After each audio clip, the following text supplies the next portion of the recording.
On this episode of Narcissist Apocalypse Q&A, we talk with licensed professional counselor Brandee Smith about real love versus fake love, infidelity, and narcissistic abuse.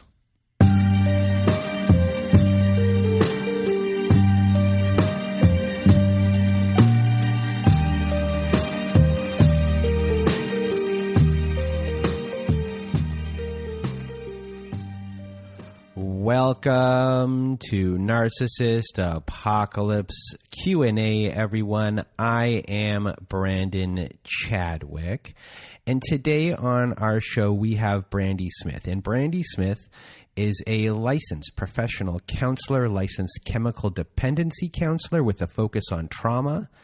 And one of her specialties is infidelity as well. She is a therapist with a non-judgmental environment where clients feel validated, acknowledged, and respected, which, as many of you know, is not an easy thing to find in a therapist these days. She's in Texas. She's in Austin. She's online. Her website is fortifycounselingservices.com. And she is statewide in Texas. Brandee Smith, thank you for being on our show today. Thanks for having me. Glad to be here. So a big thing we'll be discussing today is real intimacy versus fake intimacy amongst many things. And a big thing in domestic violence and abuse is love bombing. So we're trying to decipher for a lot of people what is real and what is fake.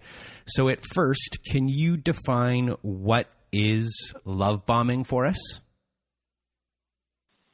Sure. Love bombing is that kind of just showering a person with some really dramatic and over-the-top kind of attention and affection, and not just sort of that honeymoon period, but this very, sort of powerful combination of the things that someone would do or say to just be really compelling, and that kind of attention that we all really want, just the authentic kind, not love bombing.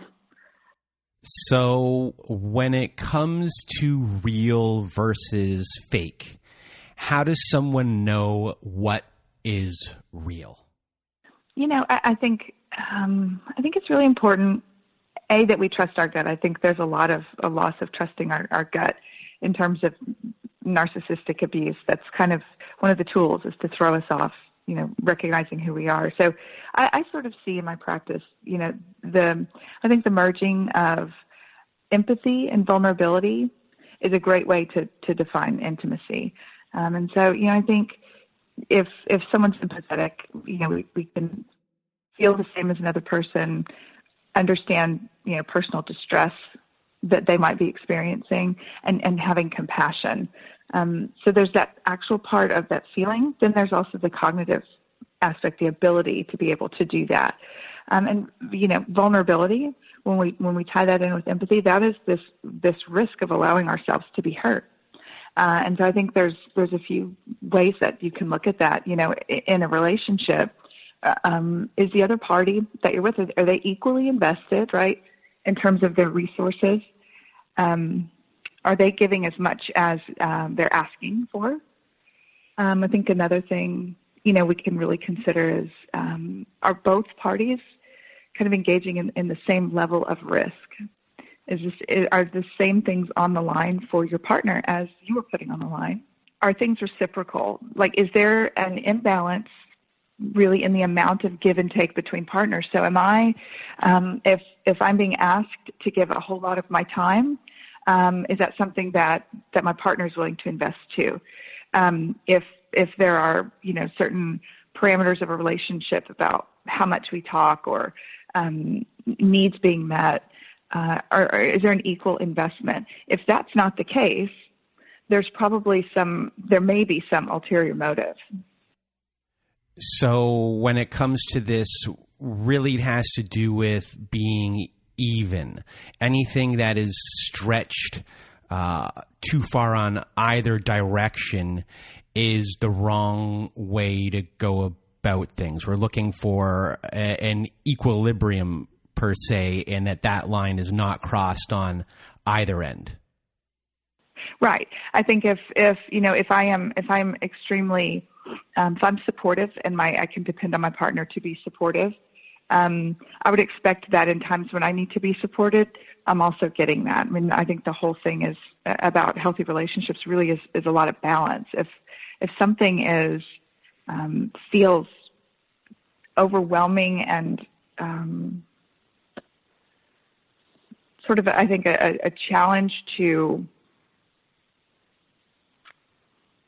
trust, I think that they're going to give the same thing that I'm going to give. I think that's a cause for concern.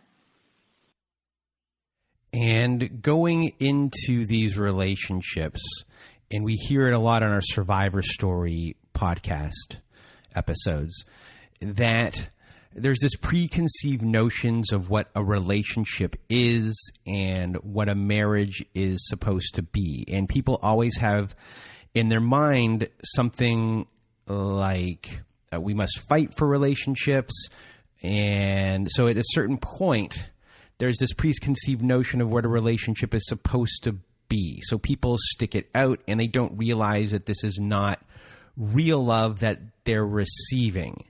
And I guess they make excuses in a certain way for the behavior that is going on because of these preconceived notions that are in their head to begin with. These belief systems that sometimes are innocent and they end up causing a lot of problems. So controlling behavior, I guess, sometimes can be seen as love. So is there a way for people to decipher this? I think there are so many influences about what you were asking about in terms of what is okay. Am I asking too much?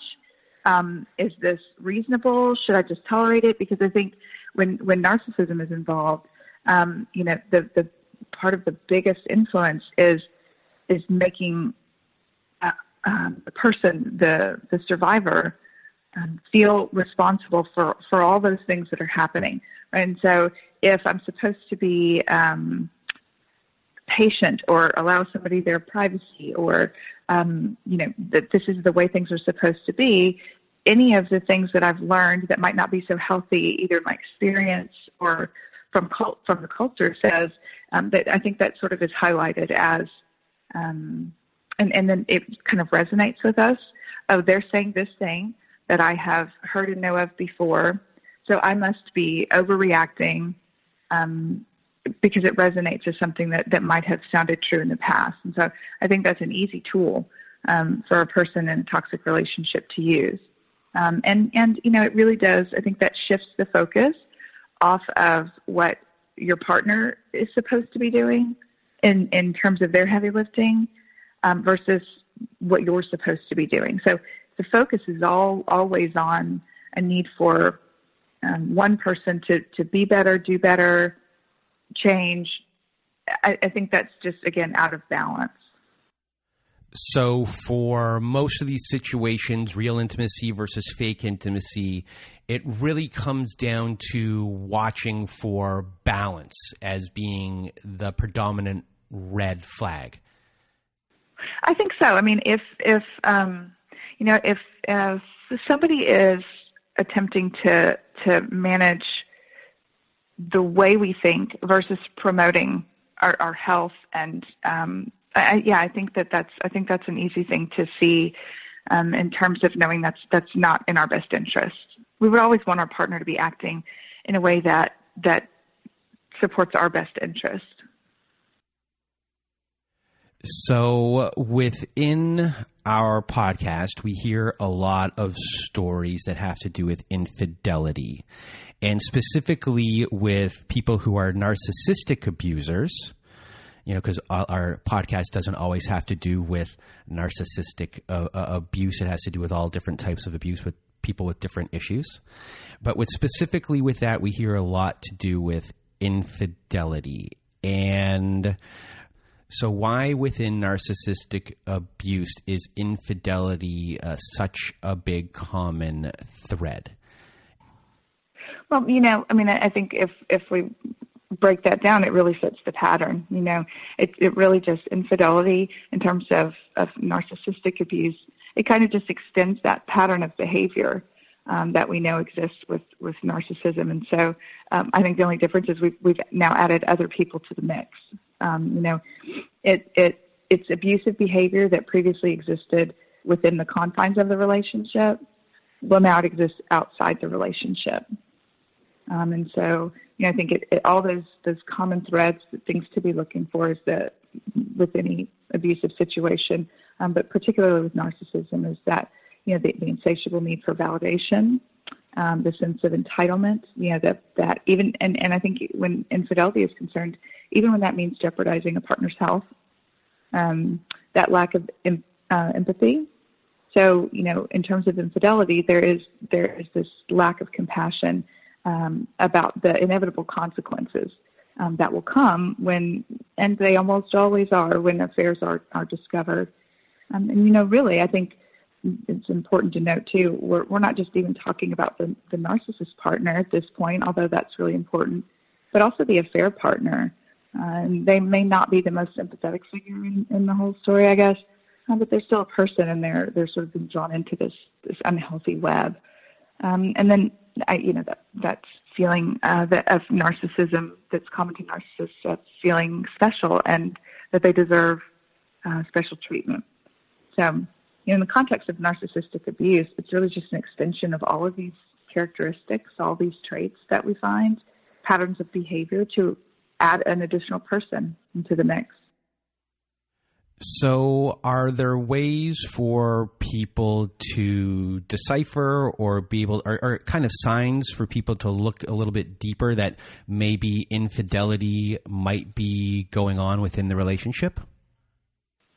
Sure. Again, I would always trust people. I would always encourage people, to trust their gut, right? Which is a hard thing to do when someone's, methodically trying to throw you off your sense of identity. And but always rely on that. I think really in terms of infidelity, the first thing to do, which I think a lot of couples overlook or partners overlook, is define it. Have I been clear with my partner about what constitutes infidelity? And I think a lot of people just assume that they know. But what I find in my office is that they don't. If you ask somebody, what would it mean if for me to be unfaithful? Would you consider infidelity? And then you share your belief about that. I think people sometimes struggle to do that. So first of all, I think we really need to get on the same page about that. Once a couple defines it, once we get to a shared understanding of that, there are some pretty reliable indicators that somebody, might be up to no good. I think, and important, before I get into that though, I think it's important to keep in mind that someone who's being unfaithful may exhibit none of these signs and be involved in an affair, and somebody who displays all of them may not be in an affair. So I think it's important to just, ask questions and communicate. So I think there's when there's a special attention, I think, to the issue of privacy. That's one. If this is all of a sudden a new sort of attention to, well, I have a right to privacy, keeping things secure that weren't secure, passcodes, those kinds of things. That's a warning sign of somebody who might be trying to hide something. I think emotional distance is a good indicator, withdrawing from the relationship in general for that feeling of coldness.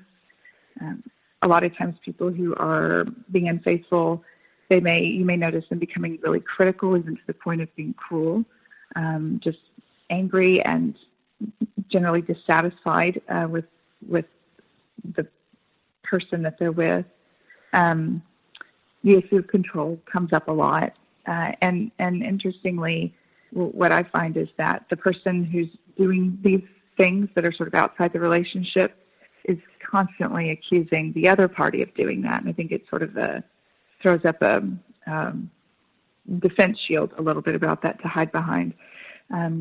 If you notice your partner is away a lot, and they might not have been before, working late, working more often, traveling, needing to be out of town, that's something. And all of these, I think, are important if there's a shift in what was normal. That old one about someone paying more attention to their physical appearance, that's really true. There is a more heightened sense of awareness of what one looks like. And then just being inappropriately defensive, I think, as kind of underlies all of that. We have to be able to speak freely to a partner, ask questions without someone feeling accused or defensive. So within the therapy realm, people use different modalities. So for you, because you deal with infidelity and narcissistic abuse a lot, what are the modalities that you use or you work with, or what do you think is best? I think you got to be very flexible in terms of taking in the whole story of a person. I mean, I think what I've learned about therapy is that there are some, really consistent patterns about people who have experienced trauma. There's patterns with people who have survived a narcissistic relationship. But we do want to sort of take a little of this, take a little of that, and I think depending on the evolution of the person, their recovery, I think we do sort of take a little bit from everything. There's so many things to consider about how a person comes to be where they are at the moment in time that they present themselves for therapy. And so there's all kinds of relationship history, people who grew up in dysfunctional homes and experienced abuse, emotional, physical, sexual, any kind of abuse growing up. There's this predisposition to not understanding a healthy relationship. And so sometimes we think about the way people are thinking and sort of focus on testing those ideas. Sometimes people just need an empathetic ear, a place to just talk. It's really wonderful, particularly with trauma survivors and narcissist survivors, to watch. I'm very confident that when someone walks in my office, they absolutely have the way back to feeling healthy already there. We just sort of sit and look at the ways to feel safe to bring those out and act on those things. Boundaries, assertive communication, self-esteem, all of those things. There's a whole bunch of different ways that people need to have that reinforced for them.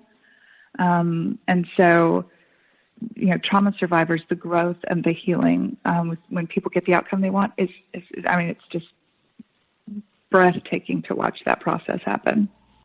So are boundaries one of the biggest things you work on in these situations?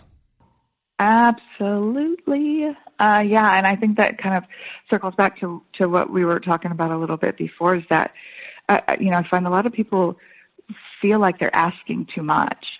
And here's what I know. You can ask for whatever you want, and every person has the right to say yes or no, that works for me, or it doesn't work for me. And so now, we're talking about people who are relatively healthy, functioning folks, maybe not someone who's got a diagnosed mental illness and is in sort of active periods of that. But in terms of, if I say, it's important to me that we have financial goals that we focus on. If someone says that, you're really overreacting, you're this or you're that, and it's okay to say, actually, it's important to me, and I'm going to sort of stand my ground about that. But that's okay, right? We don't have to agree.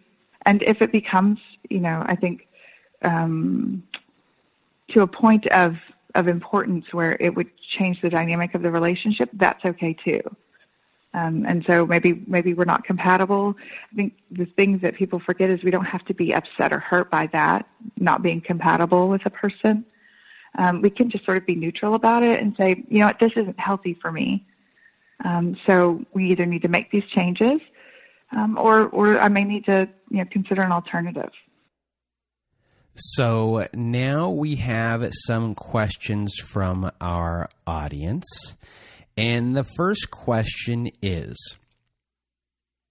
the sex with my narcissist was very intense and the best I ever had. So when he began to cheat on me, it was hard to understand because our sex life was so good. Then eventually sex started to dry up. What makes them so good in bed? And is this part of the way of their bonding? And is cheating a way to get this bond constantly, like an instant mental gratification, or do they see sex as an obligation once the chase is over?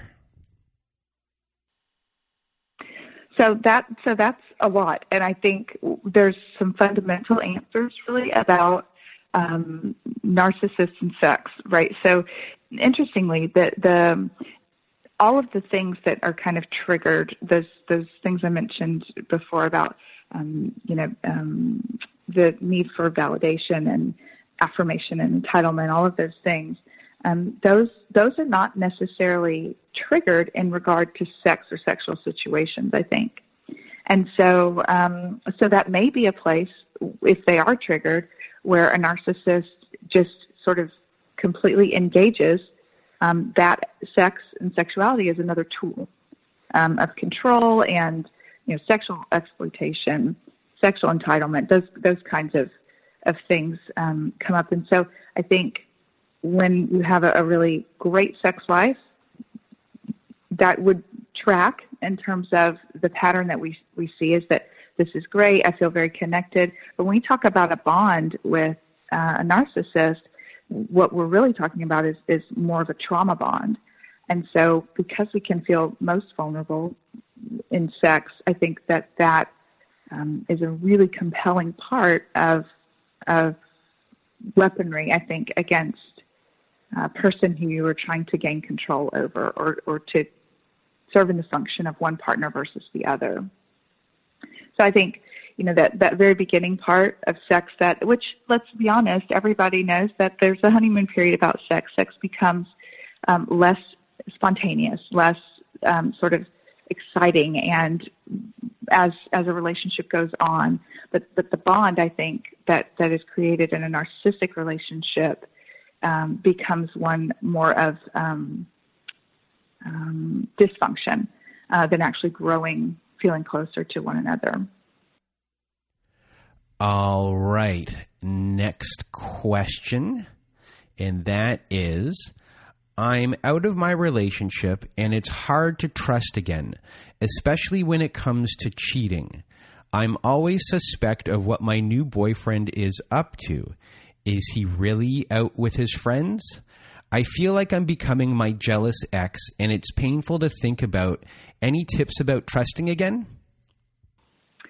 I think this is really hard because it's, the most important directive that our brain has for us is to keep us safe, right? It's this idea that, and that's emotionally safe, physically safe. And so when that gets triggered and we're fearful that we're going to get hurt, it's very hard to sort of open ourselves up to that again, right? Which is, kind of that idea of fake intimacy versus real intimacy. If I'm protecting myself, I can't really completely give myself over to somebody. But when I do, if I have experience that says they might hurt me, I'm a little more reluctant to do that. So, but man, is this common? It happens. I see it a lot. And I think setting expectations in a relationship and engaging in really clear, assertive communication early and often, that's really key. I don't think it's helpful when I sort of watch this pattern of communication where people don't really say what they mean because either they don't want to start a fight or they don't want to hurt somebody's feelings. There's a way to express your needs, I think, with kindness and compassion, and get those needs met, and also, listen to your partner's needs. And so I think the most important tip I have for trusting again really is just deciding that you're going to do that. Feeling jealous, it's just this really unpleasant combination of fear and insecurity. We have this way of convincing ourselves that everything is on the line, and it's just not true. This relationship is not the thing that is going to make us happy and healthy. In fact, I don't think a relationship can be happy and healthy until we are individually comfortable and stable and having a fulfilling life, on our own. I think, the idea of forgiveness comes up for sure when we're talking about trusting again. And that may be the person you're with, and that may be a person from a long time ago. But forgiveness is really a big part of that. When I listen to so many people's stories, one of the things this question reminds me of, for people that survive abuse, eventually they start acting or feeling like their abuser, and they start to question themselves. They start to question that maybe they are the abuser themselves. So I'm sure this has to bubble up in your practice as well, that you see a lot of this. Sure, absolutely. I mean, I think there's nothing more difficult than trying to sort of regain this sense of, am I okay? Are they right? Am I asking too much? Because I think one of the indicators, that I spoke about is someone who is projecting those things they're doing onto you. It's very disconcerting to have a belief and then sort of have that kind of undermined by whether someone's, mocking or sort of degrading your needs or concerns. And then to actually, now you're on your heels because you're being accused of those exact behaviors. It's very toxic, and that those feelings of self-doubt that come up, those are hard to shake, because in general, even when we're not experiencing a relationship like that, in healthy relationships and in life, we just have self-doubt. I think that's something that narcissists hone in on and use that to their advantage to say, you're not as okay as you think you are. You should be more patient. You should trust me. You should behave this way. And if there's some, sort of seed of truth to that, which we all experience some level of self-doubt, it's just really exploited and exacerbated in terms of relating to this other person now. Well, that's a big thing that I hear a lot, and it's within those lies that they're being told. There's a speck of truth within that lie that makes an abuse survivor question everything. So even though they know that it is a lie, there's just one speck of truth in there that just keeps them holding on and focusing on that as it is a truth about themselves. And I think that's why that works. And I think that sort of abusive behavior works because I think, we're all sort of afraid that we're being, too suspicious or too judgmental or asking too much. And so when someone can kind of find that weakness or worry in us and then sort of turn it around and use it against us instead of sort of approaching that with care and concern, I think that's a powerful weapon because it resonates in us as, I really do need to be watching out for that. And look, they just figured that out. They're right. And that's worrisome. It just sort of causes us to question things that we believe we know. And once we start doing that, it's a real slippery slope. So thank you, Brandee Smith, for being here with us today and sharing your knowledge and your expertise. And before we leave, do you have anything else you want to share with our audience? No, I'm just really grateful to do this work. I'm grateful to be able to talk about it.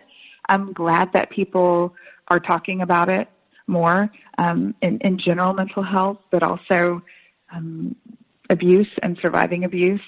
And so I'm glad, I really appreciate what you're doing and the courage of the people who tell you their story and all that's shared. I think it really helps to decrease the stigma around, and the more educated we are about this, the easier it is to see, the easier it is to protect ourselves from.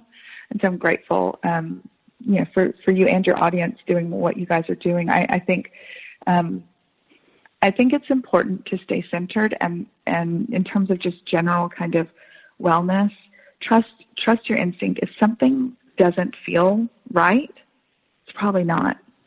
And so trust yourself in that way. Have a support network of people who you trust and who you can talk to. And as a therapist, I think that's sort of my bottom line. Talk to somebody. Well, Brandee, thank you so much for being a guest on our show today. And if you want to be a guest on our Survivor Story episodes, please do go to narcissistapocalypse.com. And at the top of the page, there is a button that says Guest Form. When you click on that button, you'll get all these instructions, read all of the instructions, and then send us an email at narcissistapocalypse@gmail.com. Or please do go inside that guest form, fill it out there, and press the submit button. We are looking for stories all the time, so please do send in your stories. Even if you think it's not that big, just send it in to us.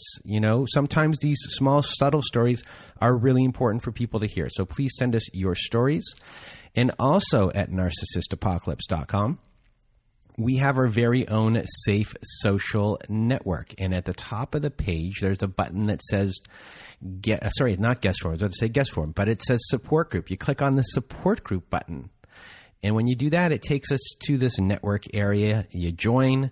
And when you join, there are Zoom meetings every Wednesday night and Saturday night, every other Thursday afternoon. And we have our very own forum boards there. We have episodes that never made it to air. We have episodes that are ad-free. And if you just really want to support our show, please do join our support group. It helps us out a lot. So do that at narcissistapocalypse.com.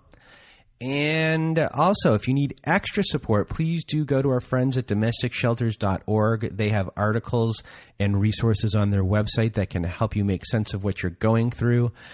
You can find shelters there as well. If you want to donate to shelters, please do go to domesticshelters.org, but please use them as a resource. They're our friends. They're very good at what they do.